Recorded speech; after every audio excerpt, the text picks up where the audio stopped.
oftentimes as women, what you want to do is that you want to work on the marriage. You want to work on the marriage. A marriage consists of two people. You can't work on the marriage without working on a person. There is no such thing as something called marriage outside of two people. Two people are what makes up marriage. The marriage is the projection. It's the reflection of two people. So when you want to try to work on a marriage without working on yourself, you're unhappy. You're probably losing a lot of energy. Maybe you're going through health issues. Maybe your hair is thinning. You have to go to the doctor. All different things are going on. You know, you're unmotivated. You're just not the same person. You've lost yourself. You know, you're just that oomph for life is just not there any longer. We want to see that and try to keep fixing the marriage. No, you need to work on yourself, because a marriage consists of two people. Two people. Okay? Two people. Trying to fix the marriage without fixing yourself is like trying to take a stain off of your shirt by wiping the mirror. The stain that you see in that reflection, it's in the reflection, but the stain isn't actually on the reflection. The stain exists on where the reflection is coming from, which is you, the person, the body. The marriage is only a reflection. It's literally just a mirror. That's it.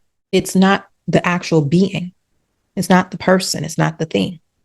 It's just a reflection.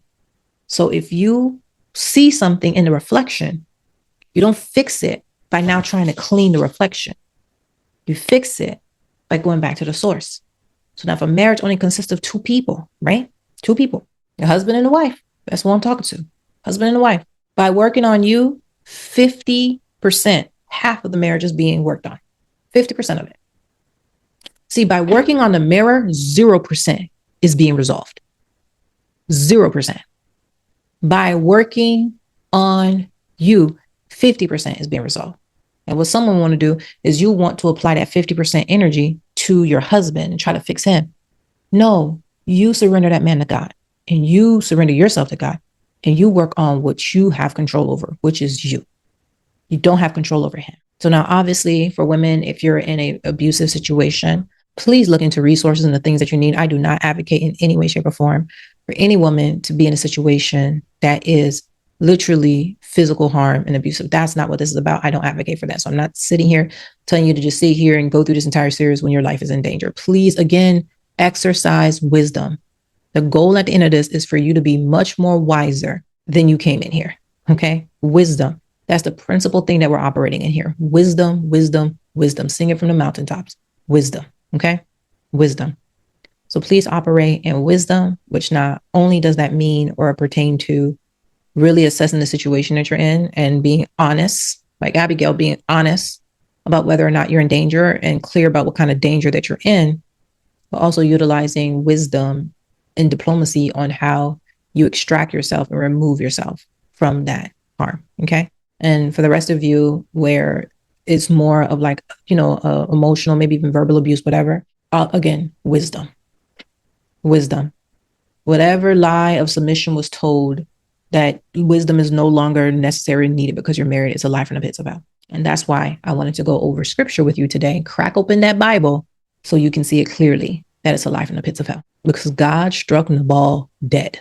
And if Abigail was out of order in any way, shape, or form, God would have struck her dead. But instead, she became David's wife and one of his wives. Again, we're talking about a culture during that time that believed in polygamy. So one of the things I talk about on my channel here is the Esther Year. If you haven't checked out my Esther Year series, please check it out. These are the episodes I encourage you to watch on the Esther Year. I will link them below and put them in the show notes if you're listening to this via audio. I encourage you to listen to that so that you understand what this is about, because with that healing is really going to require you to take that mandatory self-care and really begin to pour into yourself. Okay. And with doing that, I encourage you to check out the Esther Year Kit, especially if you're going through this series. I believe this is going to be an 8-part series. At some point in this series, if you could do it early on, the better, to actually initiate or launch your Esther Year. Okay.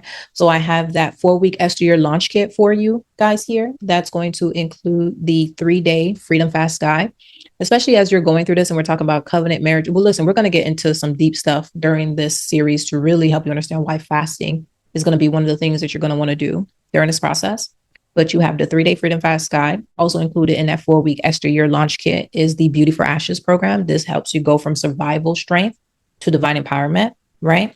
I get very deep into conversation about survival strength and really just, especially when you're in a marriage where, let's say, there's weaponized incompetence going on, or you're just feeling alone. You begin to do a lot of things alone and operate on this strength, right? This survival strength.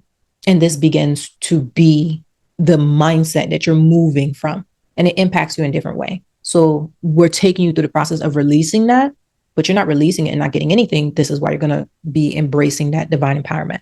So it's a very structured workshop, really helping you with the coaching aspect of that and really helping you understand how to go from that survival strength to that divine empowerment. After you come out of that, then you're going to step into that 21-day facing a transformation guide. Okay. That's all included in that 4-week Esther Year Launch Kit.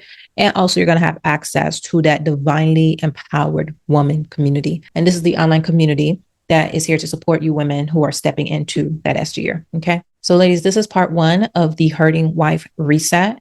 And we have laid the foundation. We have laid the groundwork. Now we can begin truly stepping into healing. Okay. Really stepping into healing, really stepping into getting that clarity, and really stepping into that restoration, that pure, that true restoration that comes from God.